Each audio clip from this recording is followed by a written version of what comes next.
Parlons un peu.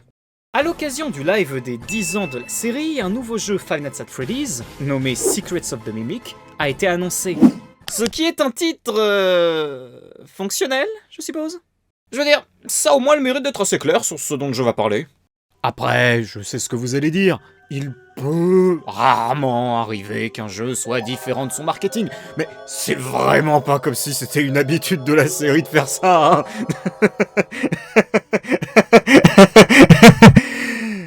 Mais je m'égare. Après des épisodes controversés et une certaine tendance au retcon, on approche petit à petit de ce qui semble être une conclusion, ou tout du moins, d'un début de conclusion de l'arc en cours. Et il faut dire qu'après 10 ans, plus de 13 jeux, au moins 3 timelines et un scénario qui a toujours été, par essence, lacunaire et sujet à interprétation, on aurait bien besoin de réponses.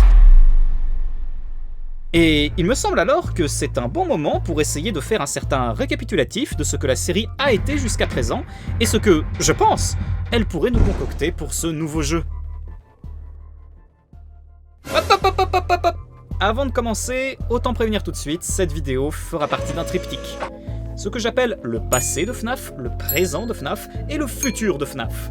Cette vidéo est la vidéo du passé, où je m'efforcerai de faire un rapide résumé du lore, de ses interprétations et de la structure de la série.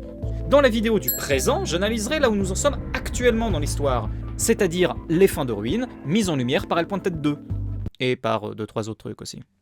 Et dans la vidéo du futur, je parlerai de ce qui pourrait, selon moi, nous attendre dans la suite de FNAF en général, et dans Secrets of the Mimic en particulier. Salutations, chers viewers! Je suis Ultimate Phoenix, mais appelez-moi Ulti!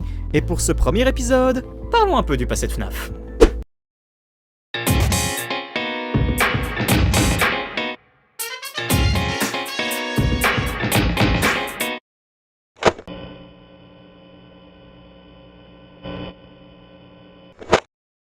Petit contexte rapide. Five Nights at Freddy's, que je vais désormais appeler FNAF pour des raisons de simplicité, est une série multimédia dont la quasi-totalité des opus rentre dans le cadre de l'horreur.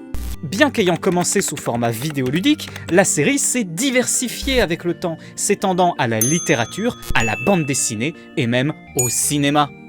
Elle a débuté le 8 août 2014 avec la sortie PC de FNAF, premier du nom. Le jeu a été développé par un seul homme, Scott Cawthon, qui est à la fois créateur de l'univers et auteur principal de son histoire. Histoire qu'il a continué à inventer au fur et à mesure du temps, pour ne pas dire improviser, mais qui a rencontré un grand succès. Et vu de l'extérieur, on peut se demander pourquoi. En soi, lorsqu'on essaye de regarder le lore à la base, il n'y a vraiment pas de quoi casser 3 pattes à un canard. Un mec tue des gamins, les gamins hantent des robots, random histoire d'horreur numéro 75. Non, ce qui a vraiment fait la particularité de FNAF, c'est avant tout la façon dont l'histoire avait été racontée. Au lieu de nous proposer une narration linéaire via des notes à trouver au fur et à mesure du jeu, des cinématiques, des dialogues, des personnages qui nous expliquent ce qui se passe, FNAF a joué avec un aspect presque méta de son lore. Par exemple, pour découvrir que les robots étaient hantés par les âmes d'enfants morts, il fallait se rendre compte que lorsque l'on clique sur la cam 4B, il y a une très faible chance pour que les règles de sécurité dans le fond soient remplacées par une page de journal qui parle de disparition d'enfants. Et il y a plusieurs pages comme ça. Et c'est à peu près comme ça que l'histoire nous était racontée à l'origine, par des easter eggs, des secrets, parfois cachés dans le code du jeu, et des bouts d'informations toujours plus cryptiques et lacunaires. C'est une histoire qu'on doit chercher et qui se présente comme un mystère à élucider, qui ne se limite pas simplement au cadre de son jeu. La nature foncièrement aléatoire de cette narration, dans le sens où c'est un pourcentage stupidement faible d'avoir une info, a poussé les fans à se regrouper, à partager leurs découvertes et à théoriser ensemble. Dès que quelqu'un trouvait quelque chose de nouveau, il en parlait. Les autres tentaient de retrouver l'information et d'y trouver une explication. Alors, aujourd'hui, ça peut sembler un peu bête, étant donné qu'il y a tous les data miners du monde qui peuvent ouvrir les fichiers du jeu, mais en 2014, c'était pas encore si démocratisé que ça, et ça a vraiment fait une différence dans la façon de penser FNAF. Si ça avait été un énième jeu d'horreur un peu mystérieux, mais limité à sa sphère, il n'aurait pas eu le succès qu'on lui connaît aujourd'hui. Et c'est là la plus grande force du mystère de FNAF. On continue à y penser, même une fois le jeu éteint. Chacun pouvait partager une information cruciale à tout moment, et nul n'était jamais certain d'avoir toutes les pièces du puzzle. Ainsi, même après 100 heures de jeu, vous étiez toujours susceptible d'apprendre quelque chose de nouveau, ne serait-ce qu'au détour d'une conversation sur YouTube. Et Scott Cawthon a joué là-dessus pour la sortie des autres jeux. Là où la plupart des développeurs utilisent des posts Steam ou des lives pour montrer leurs avancées, la seule façon dont Scott avait hypé ses jeux, c'était par des images apparues tout à coup sur son site web. La seule chose qu'il y avait sur le site, c'était une image. Parfois, elle changeait. Parfois, c'était la même. Mais en fait, c'était pas vraiment la même, parce que si on augmentait la luminosité, on pouvait voir qu'il y avait un truc derrière. Et ça faisait théoriser. Et on continuait à parler du mystère entre deux jeux. Pour la sortie de FNAF 3, il avait fait exprès d'écrire un post Steam avec des fautes d'orthographe. En fait, c'était plutôt des lettres qui étaient doublées là où elles n'auraient pas dû l'être, mais quand on prend toutes ces lettres doublées et qu'on les met bout à bout, ça donne « My name is Springtrap », teasant le prochain ennemi du jeu. C'est grâce à cette logique-là, finalement assez proche des ARG, que FNAF a réussi à se démarquer de la concurrence. L'histoire était presque plus intéressante pour son mystère que pour ce qu'elle disait vraiment. On parlait davantage des éléments de réponse que de la réponse même. La recherche prévalait sur la solution, la forme sur le fond. Le rythme de sortie a également participé à entretenir cette hype. Les premiers jeux étant sortis à seulement quelques mois d'intervalle. Il y a moins d'1 an entre FNAF 1 et 4, rendez-vous compte. Du coup, la communauté n'avait pas réellement eu le temps de mourir et de passer à un autre jeu qui aurait pu les intéresser. Cependant, ce système n'est pas viable sur le long terme, et inévitablement, l'histoire a fini par se complexifier, notamment par l'arrivée de la série dans d'autres médias, comme les livres. Livres qui, selon de quelle série on parle, sont soit absolument pas dans la même temporalité que les jeux, ne sont pas dans la temporalité des jeux, mais représentent ce qui aurait potentiellement pu se passer et donc peuvent nous informer sur le fonctionnement de certains phénomènes dans l'univers des jeux, ou on sait pas si c'est le deuxième point ou si c'est carrément les jeux en fait. Et au milieu de tout ça, ça peut être compliqué de s'y retrouver. Tout ça pour dire que le lore de FNAF est quelque chose de complexe. Pas tant que ça dans son fond, mais plutôt dans sa forme. Ainsi, l'écrasante majorité de ce que les gens considèrent comme étant le vrai lore, ou comme étant quelque chose qui est absolument vrai, sont en fait juste des théories populaires que l'on n'a pas encore pu infirmer. En réalité, très peu de choses ont été directement confirmées par les jeux. Pour ceux qui connaissent un peu la licence, ça n'a jamais été confirmé que l'on joue Michael Afton dans la majorité des jeux. Ça n'a même jamais été confirmé que le Foxy Bro de FNAF 4 soit Michael Afton. Tout ça, ce ne sont que des théories. Dans cette vidéo, je m'efforcerai de faire un résumé de l'histoire en suivant les jeux dans leur ordre de sortie, afin de pouvoir mieux mettre en lumière les différents arcs narratifs, les fausses pistes et les retcons. Tout en essayant, autant que faire se peut, de légitimer tout ce que je dis, et de remettre en perspective l'aspect confirmé, théorique ou simplement présumé de ce que j'avance. A noter également que je vais me concentrer uniquement sur la timeline des jeux, donc même si je prendrai parfois les livres en compte, car ils peuvent faire des liens intéressants, ne serait-ce que thématiques avec les jeux, je ne m'en servirai ni comme argument d'autorité, ni comme argent comptant. Car, contrairement à ce qu'on peut lire sur internet, même les Tales from the Pizzaplex ne sont pas 100% cohérents avec les jeux. Mais je sens que je suis déjà en train de perdre ceux qui n'y connaissent rien, alors après cette très longue intro, attaquons-nous au sujet principal de cette vidéo, le lore. Freddy Fazbear's Pizza. Un restaurant pour toute la famille, utilisant des animatroniques pour attirer les clients, animer des spectacles et divertir les enfants. Un lieu de joie et de féerie pendant toute la journée. Mais quand la nuit tombe, les animatroniques s'animent étrangement, leurs yeux brillant d'une lueur meurtrière, alors qu'elles prennent en chasse le pauvre garde de nuit pour le compresser dans un costume robotique jusqu'à ce que mort s'en suive. Ça, c'est le pitch de base de FNAF 1. Et, à dire vrai, son histoire est pas beaucoup plus complexe. On incarne Mike Schmidt, garde de nuit de son état, qui va tenter de survivre à sa semaine de travail tandis que les animatroniques veulent sa peau. Notre seul allié sera un type au téléphone, qu'on va créativement nommer le type au téléphone, un ancien employé de la boîte ayant enregistré des messages pour nous aider. Il a conscience de la dangerosité des robots, mais rationalise tout ça par un bug de programmation. Or, et ça on l'avait déjà dit dans l'intro, la réalité est tout autre. Grâce aux pages de journal de la caméra 4B, on apprend qu'un total de 5 enfants a été amené dans une arrière-salle par un homme déguisé en animatronique. Les enfants, n'ayant jamais été retrouvés, sont présumés morts. C'est ce que la communauté appelle le Missing Children Incident, ou MCI pour faire plus court. Alors, petite parenthèse, on va aller à l'essentiel dans cette vidéo. On a déjà 10 ans de jeu à traiter, ça va être long et j'ai pas envie que la vidéo fasse 1500 années. Donc, on va pas parler de toutes les petites théories et infos qu'on peut trouver, on fait rapide et on se focalise sur l'essentiel. Ajoutez à cela le comportement erratique des robots, le fait qu'ils soient assez conscients pour laisser un message après la mort du Phone Guy. Oui, il est mort. Dans la nuit 4. Terrible.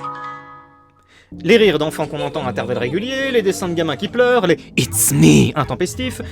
Ouais, ça a l'air bien hanté comme baraque, ouais. Et c'est explicité par les jeux suivants, donc ça, on peut dire que c'est confirmé.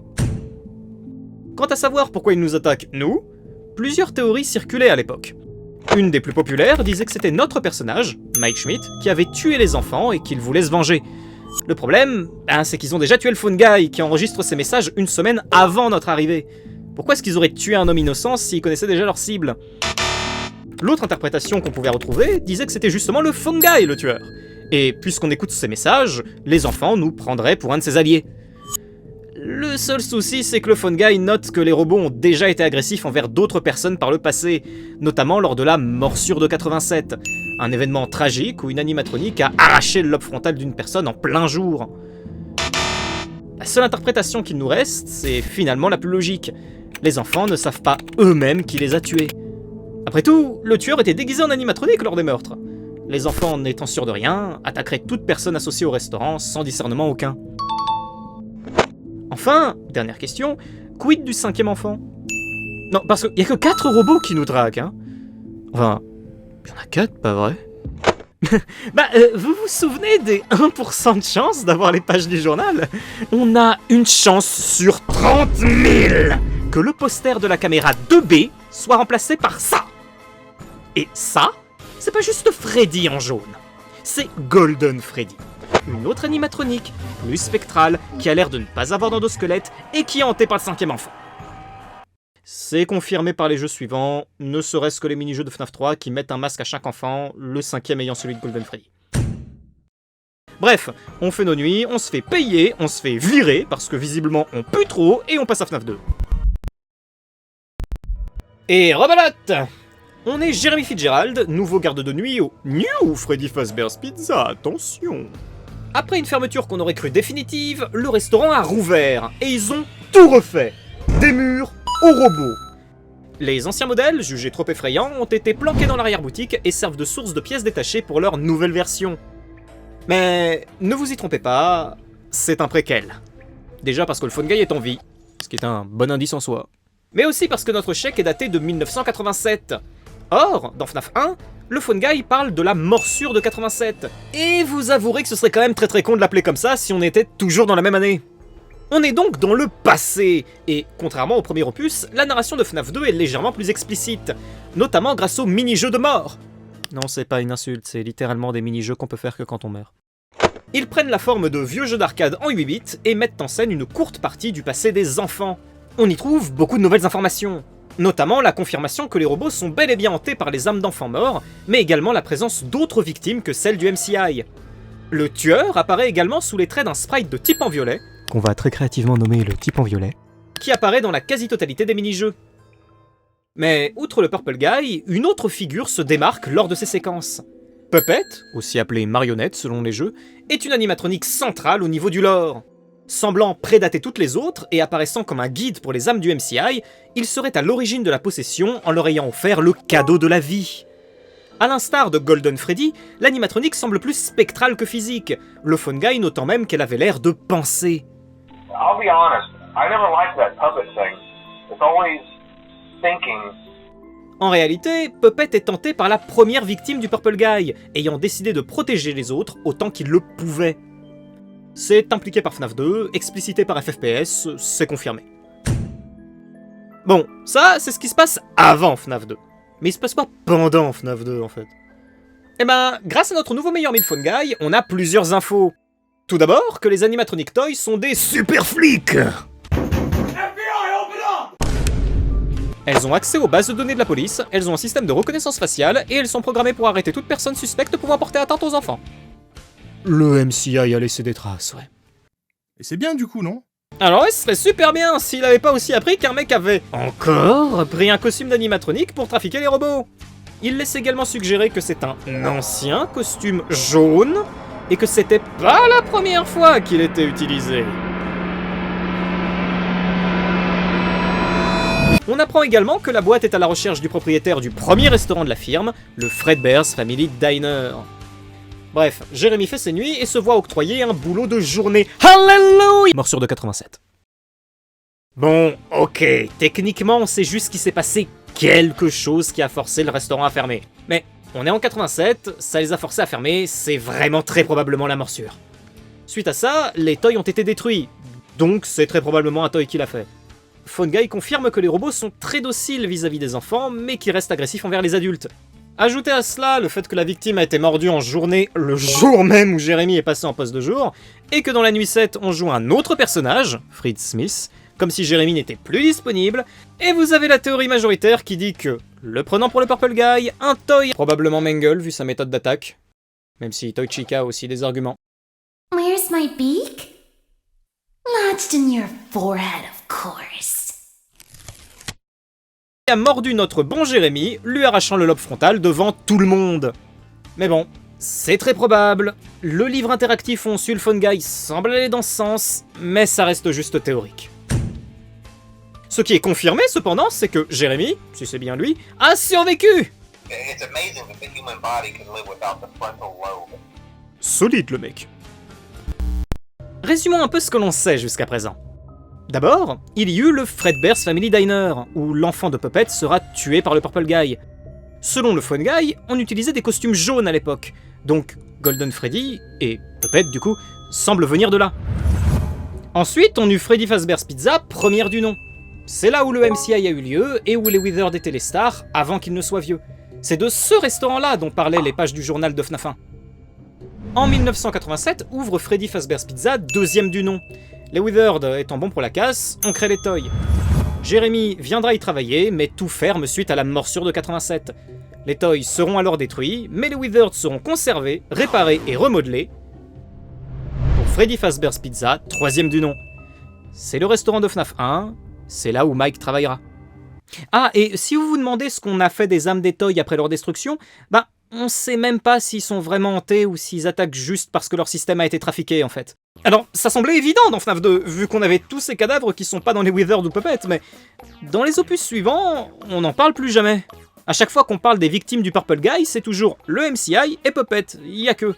Donc, retcon, je suppose ? 30 ans après la fermeture du Freddy Fazbear Pizza, troisième du nom, les meurtres sont devenus une légende urbaine. Et un mec au téléphone, qu'on va très créativement nommer le mec au téléphone, a décidé de récupérer des vieux trucs venant des restaurants pour ouvrir Fazbear Fright, une attraction d'horreur capitalisant sur la tragédie du MCI. Il y a une certaine absence de race, ouais. On joue... je sais pas qui a accepté d'être l'agent de sécurité de l'attraction. En fouillant les ruines du dernier Freddy's, le Phone Dude retrouve Springtrap, une étrange animatronique ressemblant à un modèle Bonnie décrépit avec des parties... organiques. Et au lieu de se débarrasser d'un truc qui a de manière très explicite des morceaux de chair humaine à l'intérieur, il décide d'en faire la star de son attraction. Cohérent. Il trouve également de vieilles cassettes contenant des enregistrements de... Phone Guy. Ceux-ci semblent servir d'instruction pour de nouveaux employés et sont surtout centrés autour des animatroniques dites à Springlock. Le Phone Guy nous apprend en effet qu'à l'époque de ces cassettes, la compagnie avait des animatroniques dotés d'un système de verrou à ressort, ou Springlock, qui permettait de comprimer les parties robotiques afin de permettre à un humain d'entrer dedans et de les porter comme des costumes. Me demandez pas comment on peut faire de la place pour un mec alors qu'il y a un endosquelette complet et toute la machinerie dans ces trucs. Mon headcanon, c'est que c'est de la magie noire. Il définit les costumes à Springlock comme étant relativement anciens et sujets à problème. Disons que si on fait un mouvement un peu trop brusque, qu'il y a trop d'humidité ou qu'on souffle dessus un peu fort, les Springlock peuvent lâcher, et je vous laisse imaginer ce qu'il reste du porteur quand toute la machinerie reprend sa place d'un coup. Mais tout va bien, car pour éviter que votre agonie ne dérange les clients, chaque restaurant possède une salle secrète, présente sur aucun plan, sans caméra, et où même les animatroniques n'ont pas le droit d'aller. Génial, non ? Enfin, il note que le costume à Springlock dit Spring Bonnie avait été déplacé. Cette fois, pas de mini-jeu de mort, mais c'est après avoir complété chaque nuit qu'une partie de l'histoire nous est dévoilée. Dans ce qui semble être le restaurant de FNAF 1, le Purple Guy isole puis démantèle les animatroniques. À ce moment-là de l'histoire, aucune raison particulière n'était donnée à ce geste, mais on y reviendra quand on parlera de FFPS.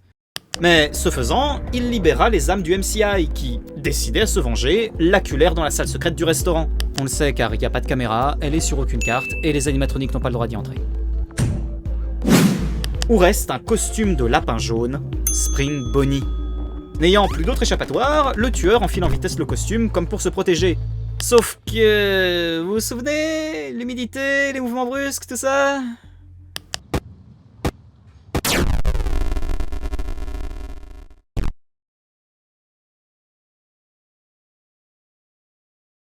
On comprend alors que le Spring Trap, contre lequel on se bat depuis le début du jeu, est en fait le Purple Guy, en tant le costume de Spring Bonnie mêlé à son propre cadavre. En rétrospective, on comprend également que le vieux costume jaune dont on parlait dans FNAF 2 et le costume d'animatronique utilisé pour le MCI étaient en fait Spring Bonnie et pas Golden Freddy depuis le début. C'est le cas dans toutes les timelines, et pour une confirmation ne serait-ce que dans les jeux, on peut voir ça dans FFPS. Quant aux Phantoms, ces apparitions qui nous gênent plus qu'elles nous tuent, on n'en sait rien. Ça n'aurait pas beaucoup de sens que ce soit les âmes des enfants, parce que pourquoi est-ce qu'elles aideraient Springtrap? En plus, on peut voir le vrai Puppet qui est là et qui nous fait rien, contrairement à sa version Phantom. Donc, c'est probablement des illusions. Après tout, dans les bouquins, l'âme du Purple Guy a le pouvoir de créer des illusions. Après, c'est vraiment pas important. Bref, on fait nos nuits et on apprend qu'un feu a éclaté dans l'attraction et qu'il ne reste plus rien. Et puis... ça.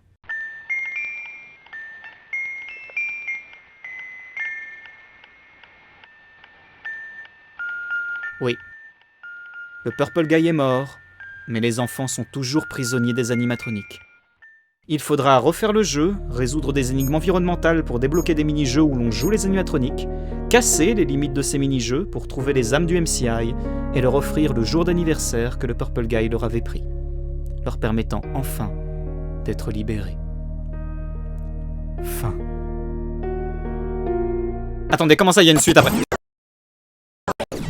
FNAF 4, le chapitre final du premier arc. Là, tout est différent. On n'est plus un employé dans un bureau, mais un gamin dans sa chambre. Tout autour de nous, des versions cauchemardesques, littéralement. Des animatroniques nous traquent dans notre propre maison. Les mini-jeux de fin de nuit sont, de loin, les plus explicites de la série, avec l'introduction de dialogues. On y joue à un enfant qui pleure, qu'on va très créativement nommer l'enfant qui pleure, la semaine précédant son anniversaire, au Fredbear Family Diner de 1983.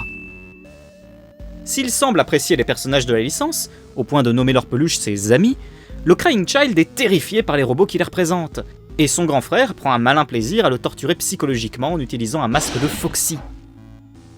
Son seul ami est une peluche représentant Fredbear. Parce que oui, on a la confirmation que les modèles à Springlock étaient les premiers modèles de la franchise, et le nom original de Golden Freddy était Fredbear. La peluche semble douée de paroles et tend à ne pas arranger les choses entre les frères, mais ce sera pas important avant Sister Location. Les blagues de celui qu'on va appeler le Foxy Bro gagneront en intensité jusqu'au jour fatidique où, accompagné de ses amis, respectivement déguisés en Freddy, Bonnie et Chica, le Foxy Bro va forcer le Crying Child à aller faire un bisou à Fredbear, comme il dit, alors même que l'animatronique ouvrait et fermait mécaniquement la bouche pour imiter un chant. Ce qui devait arriver arriva, et...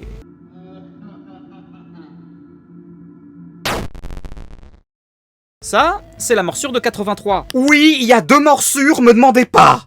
Et ça donne une toute autre dimension aux nuits qu'on joue. En effet, on se rend compte que la chambre des mini-jeux et la chambre des nuits n'est pas agencée de la même manière. Les Nightmares ont des comportements étrangement réminiscents du Foxy Bro et de sa bande, et leur design met énormément l'emphase sur les dents. Un des easter eggs du jeu revient à voir apparaître à côté de notre lit une perfusion d'hôpital ou un bouquet de fleurs. Enfin, lors de la 5e nuit, celle qui mène au mini-jeu de la morsure, c'est Nightmare Fredbear lui-même qui entra nos cauchemars. Le jeu ne représente pas la réalité, mais n'est qu'un cauchemar, une déformation traumatique de la morsure, alors même que le Crying Child est dans son lit d'hôpital. En finissant la 6e nuit, on a droit à une ultime scène où le Foxy Bro, n'ayant jamais voulu tuer son frère, vient s'excuser pendant notre coma. Coma qui prendra fin car on entend son électrocardiogramme devenir plat à la fin de la cinématique.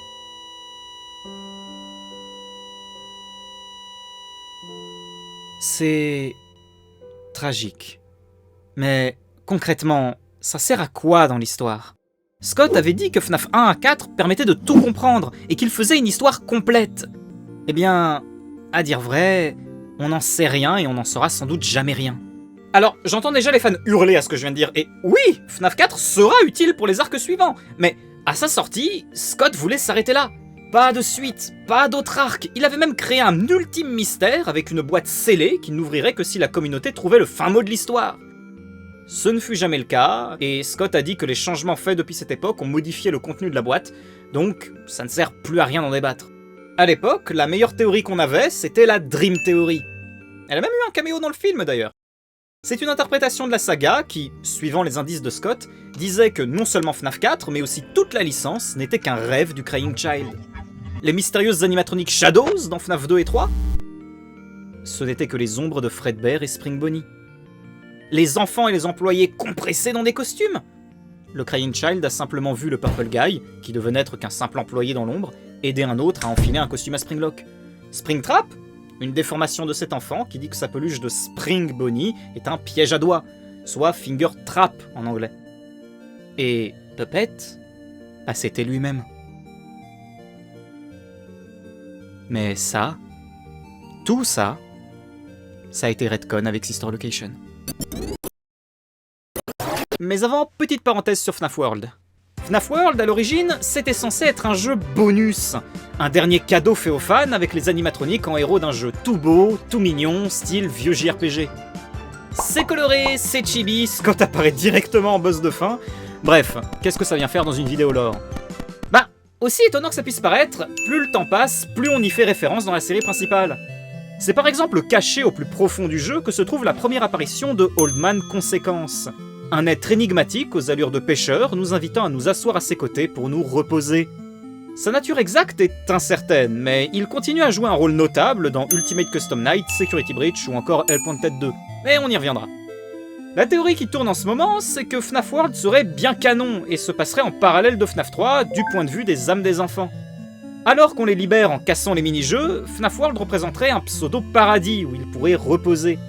On n'a pas vraiment d'éléments s'y opposant, mais pas grand-chose pour le confirmer non plus. À dire vrai, à part Old Man Conséquence, sa canonicité est assez insignifiante au niveau de la timeline. Donc prenez ça avec des pincettes. Mais si je voulais en parler, c'est surtout parce que FNAF World amorce un changement de perspective majeur dans la narration du jeu. Ce que j'appelle le deuxième arc de FNAF. Alors, soyons francs, Scott a toujours improvisé son histoire. Il avait d'abord fait FNAF 1 comme se suffisant à lui-même, puis il a étendu cette base avec le 2 et le 3, et a, dans un dernier temps, tenté d'y apporter une conclusion avec le 4. Mais même s'il n'avait pas été pensé comme un bloc uni, le premier arc a toujours fait attention à rester cohérent avec lui-même. L'histoire était supposément complète, et de l'aveu même de Scott, il avait écrit les romans dans une autre timeline parce qu'il sentait qu'il ne pouvait pas rajouter d'informations sans faire de retcon. Toute continuation de la série allait donc naturellement devoir parler d'autre chose, car l'histoire telle que racontée par FNAF 1 à 4 était bien terminée. Et c'est pour ça que le fait qu'Old Man Conséquence soit un perso secret dans une fin secrète est le point qu'on garde de ce jeu très révélateur pour moi. On incarne enfin les enfants dont on parle depuis 4 jeux, et pourtant la seule chose qu'on retient c'est l'entité karmique qui te parle des conséquences de tes actions. De même, dans la dernière mise à jour du jeu, qui disait Sister Location, l'emphase était finalement moins mise sur Baby, la nouvelle antagoniste, que sur son créateur. La narration a changé de point focal. On parle désormais moins des victimes de la tragédie que des hommes qui l'ont provoquée. Sister Location s'ouvre d'abord sur une scène audio où un homme questionne le design de nouvelles animatroniques, les modèles Funtime, à leur créateur qu'il appelle Monsieur Afton. Et cet Afton, on le connaît bien puisqu'il s'agit du Purple Guy. Et ça, on l'apprend dans les livres. C'est là une autre caractéristique du deuxième arc, maintenant il va falloir jouer avec les bouquins. Alors, je sais, on avait dit que les livres sortis à l'époque n'étaient pas dans la même temporalité que les jeux, et je le maintiens. Cependant, Scott s'est dit que c'était une bonne idée de faire des parallèles entre les romans et les jeux. Voyez ça un peu comme un film de super-héros. Chaque série de films a sa continuité propre, avec certains événements qui sont passés d'une certaine manière, Maintenant, si vous voyez apparaître à l'écran un certain Bruce Wayne, même si c'est pas sa version des comics, vous vous attendrez à des similitudes, et à ce qu'il devienne, in fine, une certaine version de Batman. Là, c'est à peu près la même chose. Dans les romans, on apprend que le Purple Guy s'appelle William Afton, et qu'avec son ami Henry Emily, il est le cofondateur du Fredbear's Family Diner, et de toute la franchise en général. Et ça a l'air de rester. Et c'est confirmé par Ultimate Custom Night, où les restes de Springtrap seront directement nommés Afton. Mais revenons à Sister Location. On joue Michael Afton, fils du Purple Guy, engagé par Afton Robotics comme nouveau technicien au Circus Babies Entertainment and Rental, une sorte d'usine souterraine où les animatroniques Funtime sont stockés, visiblement en attente d'être loués. À chaque changement de zone, on a une petite chance de trouver leur plan de fabrication, où l'on apprend que, contrairement aux autres modèles, les Funtime sont secrètement programmés pour isoler, kidnapper et ultimement tuer les enfants lors de leur spectacle. En même temps, les trucs ont été créés par le Purple Guy, vous vous attendiez à quoi? Lors de ses pérégrinations, Michael rencontrera Baby, qui, étonnamment, ne sera pas agressive et nous aidera même à survivre aux autres Funtime. Grâce à ces récits, on apprend beaucoup de choses. À l'origine, les Funtime devaient avoir leur propre restaurant, le Circus Babies Pizza World. En plus de Michael, William avait une fille, Elizabeth, qui adorait Baby. Mais vu sa véritable fonction, il lui interdit formellement de s'en approcher. Cependant, lors de l'inauguration du restaurant, elle désobéit à son père et...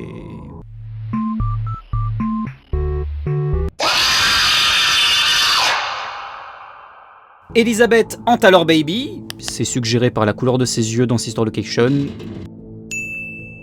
et confirmé par FFPS, on l'appelle directement Elizabeth. I'm sorry to interrupt you, Elizabeth. Et prétextant une fuite de gaz, William ferme le restaurant. Les Funtime seront plus tard déplacés dans l'usine souterraine où ils seront régulièrement électrocutés pour qu'ils restent dans le rang. On apprend également l'existence du Scooper, un gigantesque bras mécanique qui a deux fonctions. 1. Ouvrir un Funtime et le vider intégralement de tout ce qu'il y a dedans, enfants inclus. Et 2. Injecter les Remnants collectés dans quelque chose d'autre. Alors, les Remnants, je vais pas entrer dans les détails parce que le concept est d'abord apparu dans les romans avant d'arriver dans les jeux et dans les nouvelles, et c'est jamais exactement le même truc à chaque fois. Pour simplifier, disons que tel que c'est montré dans les jeux, c'est une matière spirituelle créée à la mort et qui permet d'attacher une âme à un corps. Dans les bouquins, ça a aussi des propriétés de soins, d'illusions et de 14 milliards de trucs qui n'ont aucun sens, mais on a dit qu'on faisait rapide. Bref, l'attitude de Baby était en réalité un piège. En utilisant le Scooper, les Funtime ont ouvert leur endosquelette avant de s'auto-reconstruire, mélangeant leurs câbles pour créer Ennard, un unique robot sorte d'amalgame ressemblant à un système musculaire humain. Et c'est bien là leur plan, ressembler à un humain pour pouvoir s'échapper. Mais pour passer inaperçu, il faut plus que des muscles, il faut aussi une peau à mettre par-dessus. Baby, ou Ennard plutôt, attire alors Michael vers le Scooper et l'utilise sur lui, ce qui le vide de son squelette et de ses organes, laissant seule sa peau pouvant être portée par le robot comme un costume. Usurpant l'identité de Michael, les robots sont libres, mais sa peau finit inévitablement par pourrir, forçant les Funtime fusionnés à s'éjecter du cadavre dans les égouts. Mais rappelez-vous, le Scooper fait deux choses. Il vide, mais il injecte aussi des Remnants. Et les Remnants accrochent l'âme à un objet. You won't die. Les zombies sont canons! Wouh! Non, plus sérieusement, on sait pas vraiment ce qui s'est passé, à part que les Remnants ont fait un truc. Donc, soit Michael hante son propre cadavre, soit les Remnants ont commencé à le régénérer. Oui, parce que ça peut faire ça dans les bouquins, oui. Dans tous les cas, il est encore là, et décide de laisser un message vocal à son père, où on apprend que Michael avait été envoyé ici dans le but de libérer sa sœur à la demande du paternel. Les Funtime, voulant se venger de leur créateur pour les avoir torturés, l'auraient alors pris pour lui, et on connaît la suite. Découvrant les horreurs faites par William, Michael décide d'utiliser sa deuxième chance pour s'opposer à lui, alors que l'on découvre que Springtrap a survécu à l'incendie de Fazbear Fright. Bon, ça, c'est la vraie fin. Mais il y a aussi une fausse fin qui change un peu la donne. Si on refuse d'écouter Ennard quand il veut nous emmener au Scooper, et qu'on va à l'opposé, on se retrouve dans un bureau où on devra survivre à la manière d'un FNAF classique. Mais ça, c'est pas important. Ce qu'il est cependant, c'est... Est-ce que c'est la peluche Fredbear du Crying Child avec un talkie-walkie? Si on tape 1983, on peut voir apparaître la chambre de FNAF 4. Et si on regarde bien les plans de la structure, on découvre des salles d'observation avec exactement la même disposition que les mini-jeux du Crying Child, la chambre des nuits de FNAF 4 et le bonus Fun with Plush Trap. C'est un mini-jeu de FNAF 4 qui a pas de lore, c'est pour ça que j'en ai pas parlé. Non seulement ça, mais on voit également des petits points. Et vu que ces points sont aussi visibles sur le bâtiment principal, où ils marquent la position des Funtime, on comprend qu'ils doivent, là aussi, montrer la position d'animatronique. Et c'est là où tout change pour FNAF 4. Maintenant, ce n'est plus un rêve, mais une mise en scène où William Afton observait notre personnage se faire terroriser par les Nightmares qui existaient bel et bien. Et la peluche Fredbear, c'était lui aussi, qui parlait via son talkie-walkie. On n'aura pas de confirmation explicite, mais pas mal de choses vont dans ce sens, que ce soit les bouquins ou le Security Logbook... Parenthèse. Le Security Logbook, c'est un livre à activité sorti juste après FFPS. Il prend la forme d'un soi-disant livre de consignes pour les nouveaux employés de Fazbear, et de tous les produits dérivés littéraires, c'est le seul où absolument tout le monde s'accorde à dire qu'il est dans la temporalité des jeux. Le livre vient cependant pré-rempli dans certaines sections et est signé Mike. Grâce à la couleur de son stylo, on comprend que ce fameux Mike a déjà vécu plusieurs jeux, puisqu'il fait des références à Sister Location ou encore à FNAF 4. Et de là est née une théorie ambitieuse mais qui semble être toujours d'actualité aujourd'hui. Et si les protagonistes de quasiment tous les FNAF étaient le même homme, Michael Afton. Le livre est d'abord signé Mike, comme Mike Schmidt, le héros de FNAF 1. Et vu le design des animatroniques utilisés, le livre a sans doute été écrit au moment de FNAF 1. Mike Schmidt se fait également virer car il aurait trituré les animatroniques, et à cause de son odeur. Si on part du principe que Michael est un ex-technicien et un cadavre ambulant, ça colle plutôt bien. Dans FNAF 2, si Jeremy Fitzgerald est la victime de la morsure de 87, on joue Fried Smith lors de la nuit custom, qui se fait virer pour les deux mêmes raisons. FNAF 3, on n'en sait rien, mais si le même mec a vécu FNAF 1 et 2, alors c'est un peu logique que le manque d'oxygène lui fasse halluciner ses vieux traumatismes sous la forme des fantômes. Mais c'est vraiment le moins solide de tous. Et pour FNAF 4, le fait qu'ils connaissent les Nightmares implique que, peut-être, on ne joue le Crying Child que lors des mini-jeux, mais que l'on joue encore une fois Michael, torturé par son père, lors des nuits. Les mots de Mike ne sont pas les seuls qu'on peut trouver dans l'ouvrage, certaines phrases à peine visibles semblant se répondre au fil des pages. L'une des voix semble être le Crying Child, l'autre Cassidy, qui est présumément l'enfant en tant Golden Freddy. On apprend son nom dans le bouquin au terme d'un décodage sur lequel je ne vais pas m'étendre, mais on retrouve ce nom dans Security Breach, donc on peut arguer que c'est canon. Cela menait à une nouvelle théorie, surnommée Golden Duo, qui reviendrait à dire que Golden Freddy serait hanté simultanément par deux âmes. Le Crying Child, tué par la morsure de 83, et Cassidy, tué pendant le MCI. Ça reste théorique, mais on commence à voir des bouquins qui vont dans ce sens, donc pourquoi pas après tout. Fin de la parenthèse. Depuis le temps qu'on en parle, on arrive enfin à FFPS. Après l'incendie de Fazbear Fright, un mystérieux entrepreneur ouvre le Freddy Fazbear's Pizza Place. Parce que, visiblement, cette boîte est toujours pas illégale! On ne sait pas vraiment qui on joue, probablement Michael vu ce que dit notre employeur, et on se retrouve à devoir gérer le restaurant le jour et survivre aux animatroniques qu'on a récupérés la nuit. En effet, chaque nuit on trouve dans la rue des restes de robots que l'on peut reconditionner. On pourrait trouver un ours noir, les restes de Springtrap et Ennard désormais divisé en deux. La séparation est faite en hors-champ, mais Scott avait caché des bouts de discussion dans le code source de ces deux sites web. Il s'agit en fait d'une dispute entre Baby et le reste des Funtime. En ayant assez d'obéir à Elizabeth, les créations d'Afton trouvèrent le moyen de l'éjecter du corps commun. Le plan de Molten Freddy, trouvable dans le code de FFPS, marque d'ailleurs qu'il contient toujours les trois autres Funtime, donc c'est confirmé. Le jour, on pourra faire l'acquisition de plusieurs arcades qui nous débloqueront, vous avez l'habitude maintenant, des mini-jeux de lore. On y trouve notamment Midnight Motorist, un mini-jeu où l'on suit un type en jaune, qui est en fait Afton. Oui, je sais, c'est perturbant, mais vu son association à Spring Bonnie et le fait que ses dialogues sont en jaune dans FFPS, on peut arguer que c'est aussi une de ses couleurs. Puis, ça a été appuyé par 5 Laps at Freddy's, où la voiture Midnight Motors a une antenne de Spring Bonnie, et comme description, c'est la voiture idéale pour ceux qui veulent fuir une scène de crime. Je suis à ça de dire que c'est confirmé. Donc on suit Afton, qui rentre chez lui avant de gueuler que son fils ne lui obéit pas.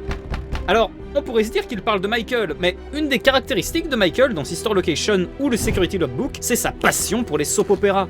Donc, ce perso, c'est Michael. Mais alors, c'est qui le gamin? Bah, si on regarde bien, on se rend compte que la couleur des dialogues de Michael est la même que celle du Foxy Bro de FNAF 4. Et ça, c'est la map de Midnight Motorist. Tournez-la à 90 degrés... Ça vous rappelle pas un truc? Cela ferait du Crying Child le troisième membre de la fratrie Afton. C'est même appuyé par ce poster qui a une infime chance d'apparaître et qui représente un homme habillé en violet avec une marionnette à son effigie, un clown et un ours jaunâtre à grandes dents. Donc ouais, le prota c'est un Afton, le tueur c'est un Afton, la victime c'est un Afton, tout le monde est un Afton! Bref, on fait nos nuits et notre employeur se révèle être Henry Emily, l'ex-associé de William Afton et père de Charlotte Emily, dit Charlie, la première victime en tant Puppet. Après la mort de sa fille, Henry est tombé en dépression, mais refusa de mourir avant d'avoir réparé la tragédie qu'il avait laissé se produire en s'associant avec William. Le Freddy Fazbear's Pizza Place était en réalité un piège, un faux restaurant cachant en fait un labyrinthe duquel les animatroniques ne pourraient plus s'échapper. Afton était venu, appâté par l'opportunité de continuer ses crimes, les Funtime, car ils sont littéralement créés pour tuer, c'est dans leur nature, et Elizabeth parce qu'elle est dans son arc Harley Quinn. I will make you proud, Daddy. Lefty, quant à lui, est un robot créé par Henry avec comme mission de localiser Puppet, contenant toujours l'âme de sa fille, et de le capturer Springlock style pour l'amener au restaurant. Une fois tout ce beau monde rassemblé, Henry scella les issues du Pizza Place et fit tout flamber, lui et Michael compris, afin que chaque acteur de la tragédie du Fazbear puisse enfin partir et que tout soit terminé. Fin. Pitié, me dites pas qu'il y en a. Mais bordel! Bon. Ultimate Custom Night. Un jeu pensé comme un best-of de FNAF avec quasiment toutes les animatroniques de tous les jeux disponibles. Y a pas de lore dans un truc où Baby Prey et Post-Enard coexistent, si? On joue William Afton, le même qui a tué les enfants, le même qui est mort dans Spring Bonnie, le même qui a brûlé à la fin de FFPS. Et ceci est notre purgatoire, un enfer personnel où nous pouvons nous faire tuer encore et encore par nos créations, nos victimes et même différentes versions de nous-mêmes, avec les remerciements de l'enfant que nous n'aurions jamais dû tuer, qui est très probablement Cassidy. À chaque fois que l'on meurt, on a le droit à une petite réplique de l'animatronique qui nous a eus, et c'est grâce à ça qu'on a toutes ces informations. Les Nightmares nous reconnaissent comme leurs créateurs, les enfants disent n'avoir plus peur de nous, et on n'arrête pas de parler de l'enfant qu'on n'aurait pas dû tuer. À ce niveau-là, si on n'est pas Afton, je comprends plus rien. Mais quid de Cassidy? Eh bien, si on ne sélectionne que Oldman Conséquence, avec une difficulté de 1, interagir avec lui nous entraîne à nouveau dans le même espace que dans FNAF World, où l'on joue un sprite de Freddy, ou de Golden Freddy peut-être. Là, il nous invite à nous reposer et à laisser le démon à ses démons. En fond sonore, on entend un bruit étrange qui, quand on accélère, est en fait les hurlements d'un homme, probablement Afton, se faisant torturer.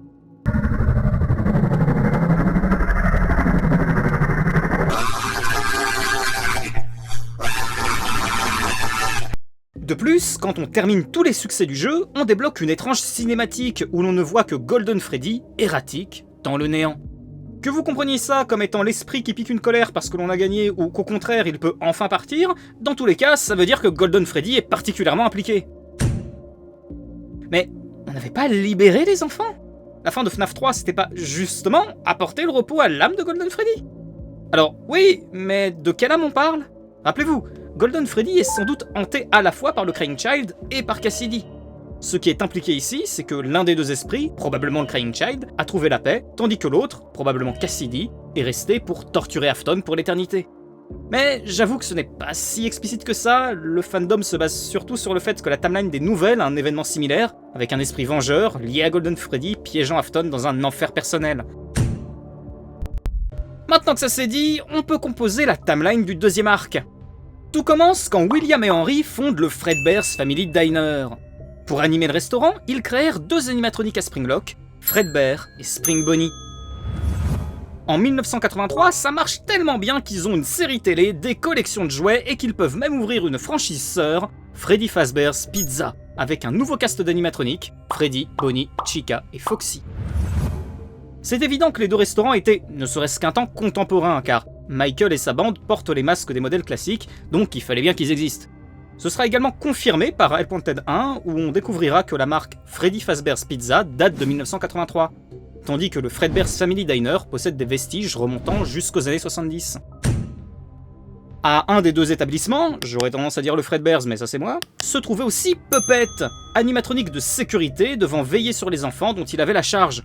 Mais à cause d'un malheureux concours de circonstances, il se retrouva séparé de Charlie Emily, qui se fera assassiner par William. Dans les romans, il l'a tué par jalousie envers Henry, dans les jeux, on n'en sait rien, et finira par hanter l'animatronique. Plus tard cette nuit, on le sait car cette map s'appelle littéralement Later That Night dans les fichiers du jeu, en plus il pleut, se déroule Midnight Motorist, montrant que le Crying Child est encore en vie à ce moment-là.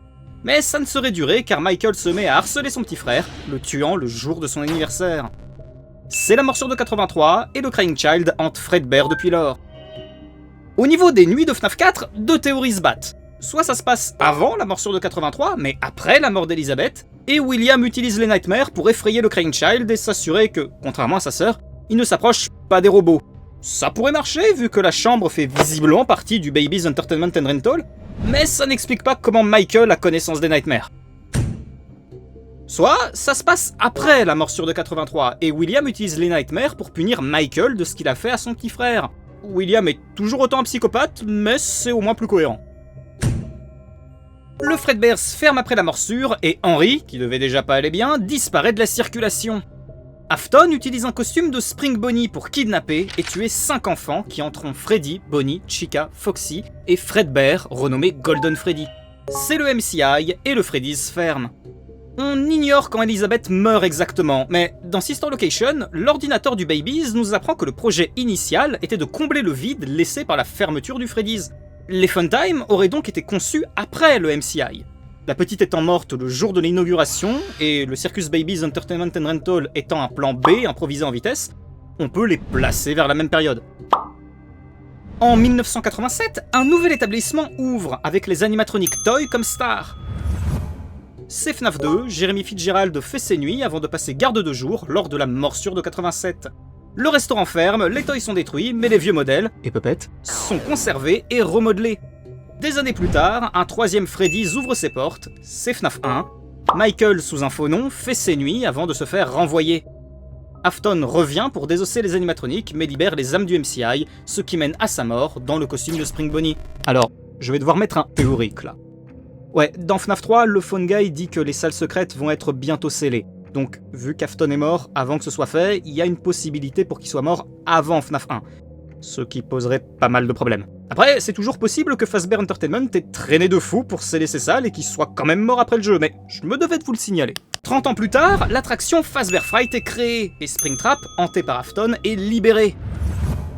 C'est FNAF 3, on apporte la paix aux âmes du MCI et l'attraction brûle, mais Springtrap parvient à s'échapper.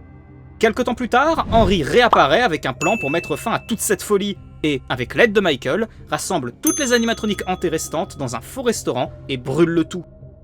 Suite à quoi Cassidy, refusant de reposer en paix, crée un enfer personnel pour torturer Afton pour toute l'éternité, malgré la désapprobation de Oldman Conséquence qui essaye de la faire passer de l'autre côté.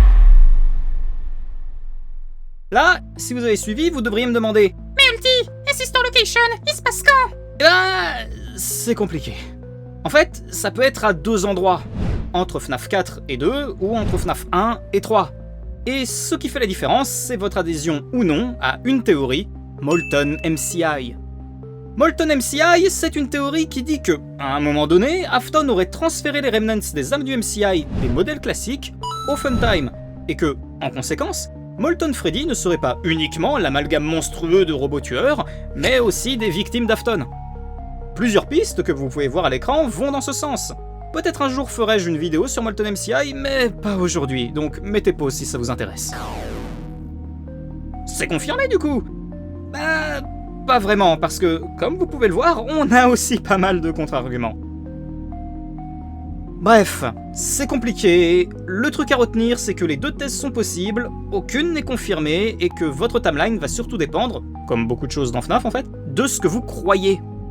Si vous croyez que Molten MCI est vrai, alors votre timeline dit que, juste après FNAF 1, Afton a désossé les animatroniques classiques pour prendre leurs remnants et les injecter via le scooper dans les Funtime. Il aurait ensuite appelé Michael pour lui dire d'aller sauver Elizabeth, et, pendant Sister Location, Afton revient une dernière fois au restaurant où il se fit tuer par les enfants qui pouvaient visiblement hanter plusieurs objets à la fois. Ce qu'on a fait dans FNAF 3 ne les aurait libérés que de leurs corps originaux, mais il fallait aussi détruire les Funtime pour les libérer complètement. Sister Location se passerait donc entre FNAF 1 et FNAF 3. Cependant, si vous croyez que Molten MCI est faux, alors votre timeline dit que Michael est allé sauver sa sœur avant 1987. Il serait donc passé par tous les établissements à la recherche de son père et aurait essayé de libérer les enfants, d'où ses renvois successifs pour son odeur de cadavre et la trituration des animatroniques. Juste après FNAF 1, son père tente d'en finir avec le MCI en désossant les originaux, mais ne fait que les libérer, ce qui mène à sa mort. Les enfants seraient finalement libres dans FNAF 3 et on ne parlerait d'eux dans FFPS que parce que, maintenant que l'on a arrêté William Afton, on leur a enfin rendu justice. Sister Location se passerait donc entre FNAF 4 et FNAF 2. Et on a fini.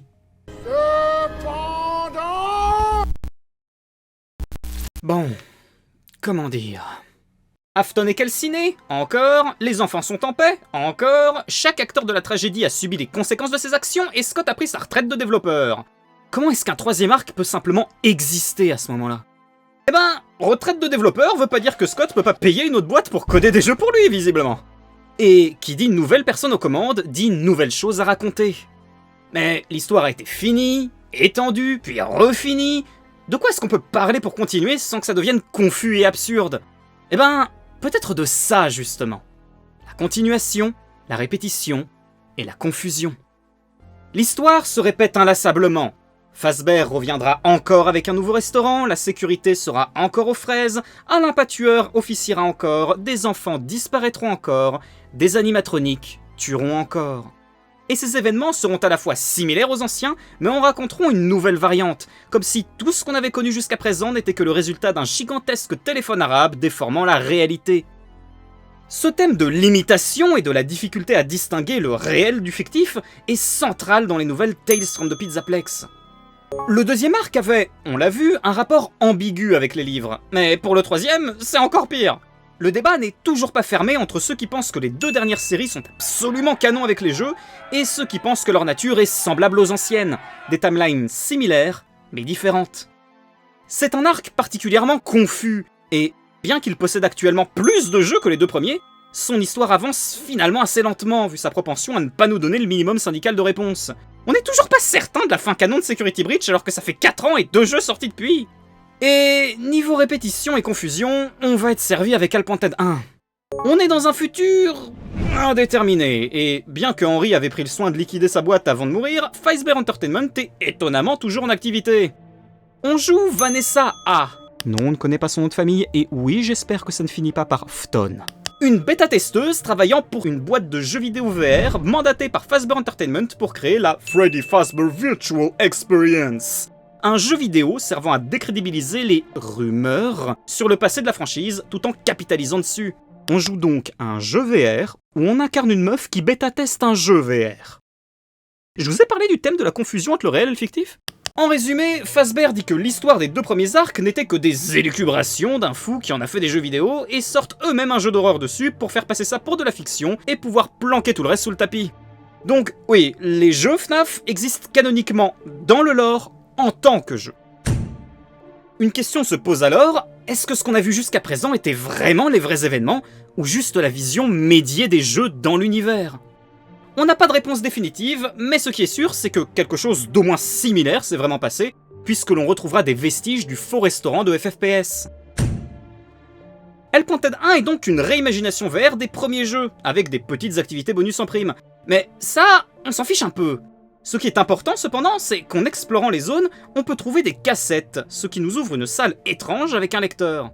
En les lisant, on entend la voix d'une meuf dans les cassettes, qu'on va très créativement nommer la meuf aux cassettes, qui s'avère être une programmeuse du projet. Elle explique que pour simplifier la création des IA du jeu, Fazbear Entertainment avait directement envoyé à Silver Parasol, la boîte de jeux vidéo pour qui elle bosse, des circuits d'animatronique d'époque, pour qu'ils puissent les scanner et utilisent leur pathfinding. Or, suite à un de ces scans, est apparu Glitchtrap, un virus informatique vivant prenant la forme d'un costume de Spring Bonnie non robotisé. Il y a actuellement un féroce débat sur son origine exacte. En gros, soit les circuits venaient des restes de Scraptrap, et alors c'est William qui a réussi à fuir son purgatoire, soit c'est toujours des restes de Scraptrap, et ça a juste copié les remnants de William. Donc le vrai est dans le purgatoire, mais Glitchtrap en serait une copie. Soit on a scanné un endosquelette particulier apparu d'abord dans les livres, puis dans les jeux, dont le gimmick est qu'il imite des trucs. Et là, en l'occurrence, il limiterait ce qu'il a vu dans le jeu, à savoir les meurtres de William. La Tape Girl nous informe que Glitchtrap tente de s'échapper de la virtuelle expérience en prenant possession des bêta-testeurs.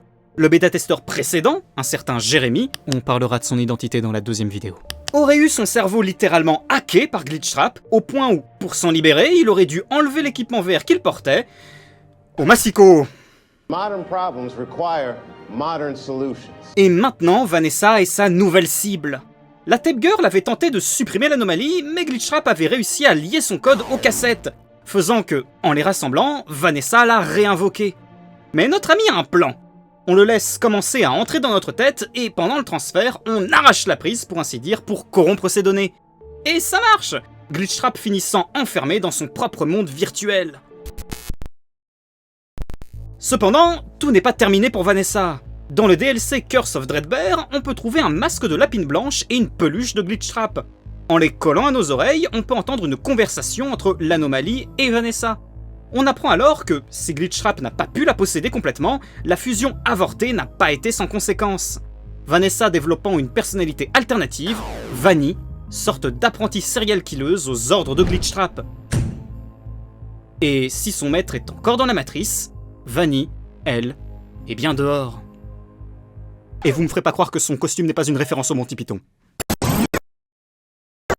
Bon, on va aller très vite sur Special Delivery parce qu'il s'y passe pas grand chose. Voulant capitaliser sur la hype de la virtual experience, Fazbear Entertainment a décidé de reconstruire les animatroniques iconiques de la franchise et de les livrer à domicile pour des spectacles privés. On joue juste un client random abonné au service qui, à cause d'une erreur informatique, reçoit des mails privés de la boîte. On y apprend que Glitchtrap s'est étendu à tout le réseau Fazbear et qu'il a également infecté les animatroniques à livrer, qui sont devenues meurtrières depuis lors. On découvre aussi une série de mails envoyés à Vanessa, surnommée Ness, par Louis, un employé du service informatique. Entre deux tentatives de drague ratées, Louis est témoin de l'influence de Glitchtrap sur Vanessa, le virus utilisant son contrôle du système pour lui donner le rang de chef de la sécurité au Freddy Fazbear's Mega Pizzaplex, une sorte de mélange entre un centre commercial et un parc d'attractions à la pointe de la technologie. Ah, et c'est plus ou moins impliqué qu'elle a tué tous les gars qui savaient pour Glitchtrap, hein. Au cas où vous vous demandiez. Ah, Security Breach, le jeu le plus ambitieux de la saga. Des animatroniques sentientes, une map gigantesque, la possibilité pour FNAF de passer de la scène indé au mainstream. Ça a été compliqué. Et ça se voit dans le scénario. Depuis le transfert de Vanessa, les disparitions d'enfants se multiplient. On joue Gregory, un orphelin coincé dans le Pizzaplex la nuit et la prochaine cible de Vanny. Les animatroniques Glamrock, stars du lieu, ne sont pas mauvaises, mais avec Glitchtrap dans le système, Vanny les a depuis longtemps hackées et les contrôle. Seul Glamrock Freddy, non connecté au système car ayant dû redémarrer en mode sans échec suite à un bug, est épargné et nous aidera. Outre le fait que Freddy note plusieurs fois que ses amis ne sont pas agressifs en temps normal, on a également un dialogue inutilisé qui dit explicitement que les Glamrock ne sont pas maîtres de leurs actions, donc on peut considérer que c'est confirmé. Mais Gregory, c'est pas le genre de gamin qui va aller pleurer dans un coin en laissant Papa Freddy faire tout le boulot. C'est pas lui qui est enfermé ici avec les robots. C'est les robots qui sont enfermés ici avec lui. Alors, du haut de ses 12 ans et demi, Gregory va trouver le moyen de tous les dépoiter de manière plus violente les unes que les autres, pour prendre leurs pièces détachées et améliorer Freddy. Mais c'est des robots, ils vont bien.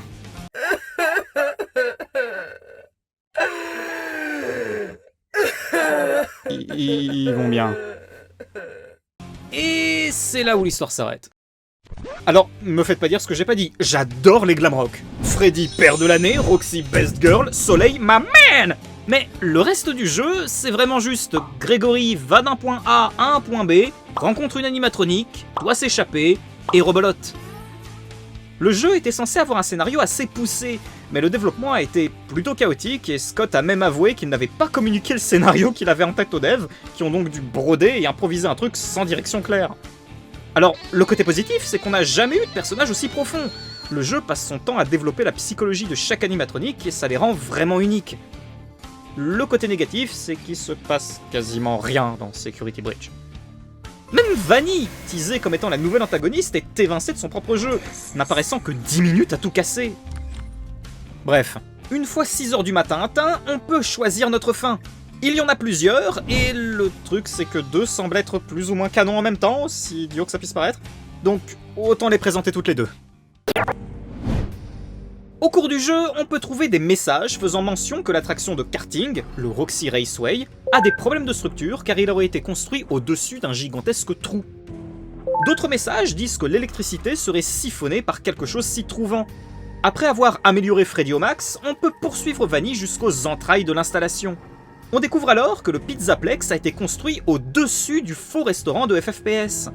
Là-bas, on trouve une sorte d'amalgame Lovecraftien de robots, qui officiellement s'appelle Tangle, mais que tout le monde appelle le Blob, et une station de recharge d'où sort Burn Trap, qui est soit le mimique qui a vraiment changé de gueule, soit ce sacré William qui ne sait vraiment pas quand est-ce qu'il faut abandonner. Grégory le crame, encore, le Blob s'énerve, le Pizzaplex s'effondre, Grégory et Freddy s'en sortent. Fin. Au travers du Pizzaplex, on trouve des bornes d'arcade spéciales, les Princess Quest. Un message nous apprend que ces bornes restent allumées même sans alimentation, et qu'il faut en avoir terminé une pour débloquer la suivante. Dans Princess Quest 1, on joue une princesse dorée devant allumer des torches avant d'aller affronter une créature lagomorphe violette lançant la catchphrase d'Afton.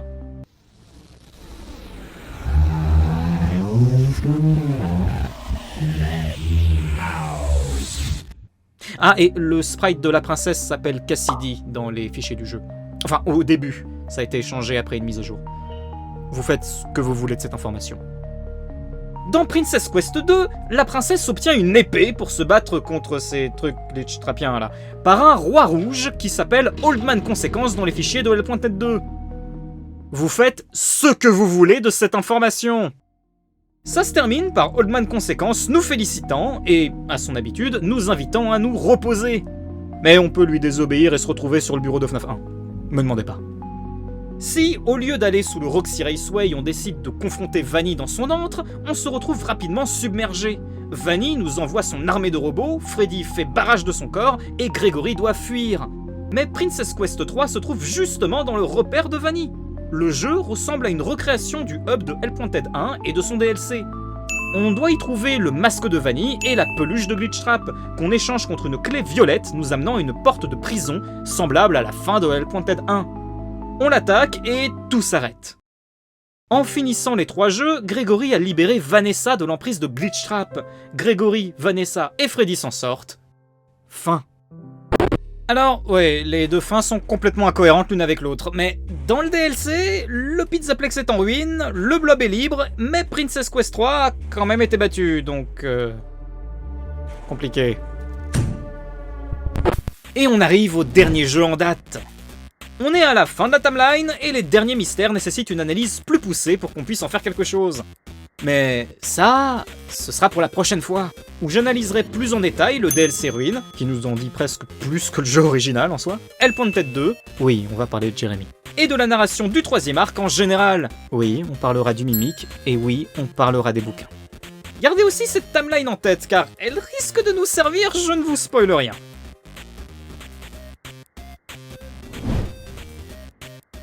Bref, j'espère que vous avez apprécié cette vidéo. Si c'était le cas, n'hésitez pas à liker, à vous abonner et à laisser un commentaire. C'est ma première vidéo, j'ai besoin de feedback. C'était Ulti pour la chaîne Innommée. Allez, bye bye.